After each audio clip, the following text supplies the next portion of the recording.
நாம் செய்கிற காய்கறிகளோட சத்து முழுசாக கிடைக்கணும் அப்படின்னா அதை ஆவியில் வேக வச்சு நம்ம பொரியல் செஞ்சு சாப்பிட்டோன்னா அதனோட சத்து முழுமையாக கிடைக்கும். அதுக்கு இந்த மாதிரி அட்ஜஸ்டபிள் ஒரு ஃப்ளவர் பாட் மாதிரி ஒரு பாத்திரம் இருக்குது. இதை நம்ம எவ்வளோ வேணாலும் நம்ம பாயில் பண்ணுற அந்த கீழே பாட்டுக்கு ஏற்றாப்புல நம்ம அட்ஜஸ்ட் பண்ணி வச்சுக்கலாம்.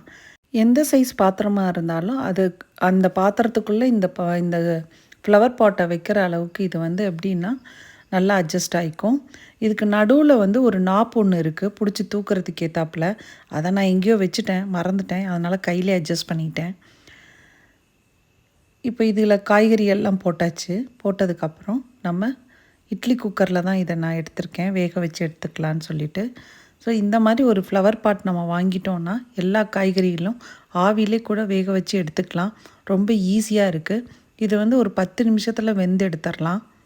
இந்த மாதிரி அட்ஜஸ்டபிள் காய்கறி பாயிலிங் பாட் பாத்திர கடைகள்லாம் கிடைக்கும்.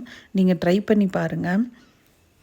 இந்த மெத்தட் பாயில் பண்ணுறதுக்கு உங்களுக்கு ஈஸின்னு நீங்கள் ஃபீல் பண்ணிங்கன்னா வாங்கி செஞ்சுட்டு எப்படி இருந்ததுன்னு கமெண்ட்ஸில் சொல்லுங்கள்.